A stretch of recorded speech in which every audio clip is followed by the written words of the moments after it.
Hello everyone, welcome to a Tay gameplay, and we are back with the Charming Empire. Toki Tanba's are out still. Seemed like Tanba didn't want our help once we finally got out to see him after, I think it said 2 days after a fire. Seems like he was angry with us, which don't understand why, but we were able to talk him into letting us help him out with all the people who are pretty much homeless. So let's see what happens. When I look up, Tanba still looks stern, but the kindness is back in his eyes. I have to try to make a difference. I still feel like he might know who exactly she is.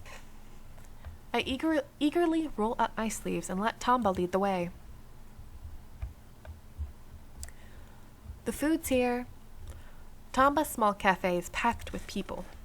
Here you go. Thanks. I work fast to make sure everyone in line gets their share. Is it normal for people to get provisions out of cafe? There's more space at the shop nearby. Maybe Tanba just reached out to these people since he's so nice. I'll ask about it later. Now, I have to focus on helping these people. See, and this is what I feel a princess should do. Not sitting around and just do nothing. I think it's best that she helps the people, The long lines are more than enough to keep me busy. Don't push, wait your turn. Hey, isn't that girl? A regular customer whispers in Tanba's ear. I don't know yet. Well, she could just be your average rich girl. But I wonder why she never has guards with her when she comes to town. You think she's been being watched? Beats me. But she never wants me to take her home. So they might come pick her up. Ooh, maybe he does know something. How about we follow her back today? Tanba thinks for a minute before giving the man a curt nod. Oh no. Oh no. It's time to treat the injured. You coming? Yeah, right behind you. After rationing out food, Tanba comes out of the kitchen with a big bag. Hey, you don't have to do this. Tanba still sounds distant as he talks to me quietly. You and your customers have been so nice to me, so I want to do something in return. So that's how your mind works. Is there something wrong with that? No. That's just the kind of person you are. Tanba nods to himself and leads the way. Thanks to Tanba's lead, we finished treating the injured quickly. Like always, I refuse his offer to walk me home, and he agrees to just walk me halfway, which you don't know that he's following you. Can I come back to help tomorrow? No, don't worry about it. There's not much to do. Tanba's answer makes me feel like I haven't been helpful. There isn't any food left. They'll have to live off what we passed out today until we get more. What? The food we passed out today isn't nearly enough for one person. There aren't any bandages or medicine left, either, so there won't be anything for you to do, even if you come by. I see. Meanwhile, I'm sure the palace is overflowing with food and supplies. Now I get why Tanba feels that we're from completely opposite worlds. I'll try to get food from Soshi later.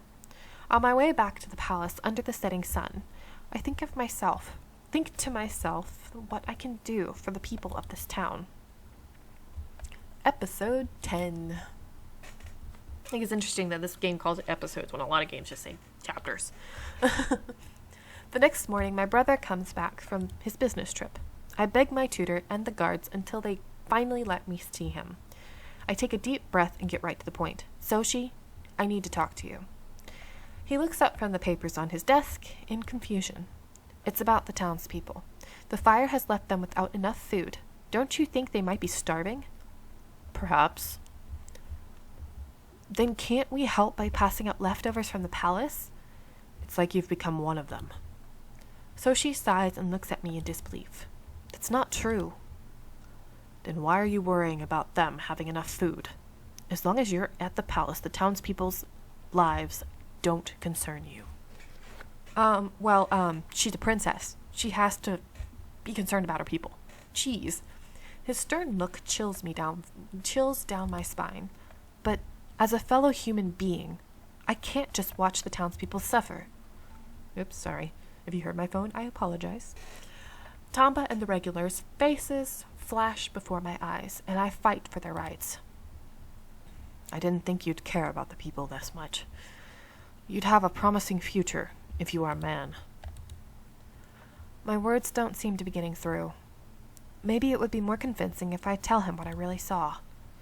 But the guards will get in trouble if Soshi finds out I left the palace yesterday. Then again, people might starve if I don't do something. Soshi puts up his hand to silence me and turns his back to me. That's enough. It really was a mistake to give you free time. I'm putting more guards near your room. This is such a shock that my mind goes blank. But Soshi, why? Yelling doesn't help. True to his word, Soshi puts 2 permanent guards at my door. Now, I really can't leave my room. I pass the next few days just taking lessons and gazing out the window. Is there something going on today? I ask my tutor after the lesson. I learn about what goes on in town by listening to conversations in the hall. The guards sound excited. Yes, well, someone from town is holding an audience with Lord Amazaki right now. Huh? Someone from town's visiting my brother?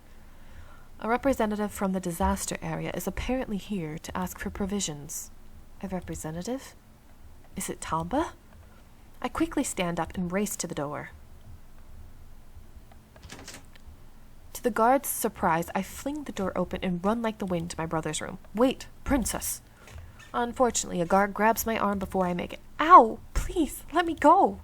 I can't do that. You're not allowed to leave your... I interrupt the guards by shaking my arm.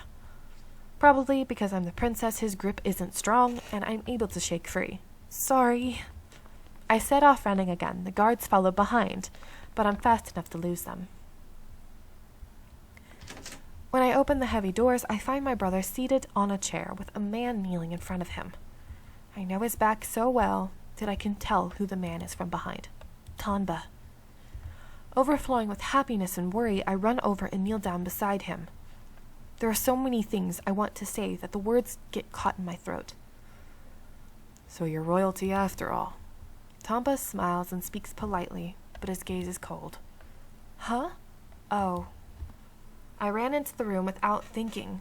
It looks like the cat's out of the bag. As I struggle to explain myself, Tanba turns back to Soshi. I look forward to receiving your aid. Tanba takes a deep bow and leaves me behind in the room. He didn't even look at me. His strange behavior makes me uneasy. I need to catch up with him. I ignore my brother's gaze on the way to the door and run after Tanba so I can explain. Tanba, wait! I call after him and run as fast as I can to catch up. No matter how much I call him, he doesn't stop. Tanba! Oh. I finally get him to stop by running in front of him and blocking his way. He has the same fake smile as before. Mind letting me through, princess? I'm sorry for hiding it, but it all makes sense now. There's no way a princess could understand the lives of lowly townspeople. Oh no. With that, Tanba cuts around me and continues down the hall. So now he won't listen to me because I'm royalty? All I wanted was to have fun with Tanba and his customers, but he leaves without turning back. My feelings can't reach him anymore. Princess, it's time to change your clothes. I could do it myself. Princess, if I may, you need to realize that you're the princess of this country. It's my job to help the princess change. Lately, I feel like everyone tells me I need to realize my position. I'm sure Soshi told them to do that after seeing my behavior yesterday. But I'm only a princess in name. Everyone only listens to Soshi here. Even I can't disobey his orders. I doubt the palace will give the town provisions. That's apparently what Tanba came to ask for.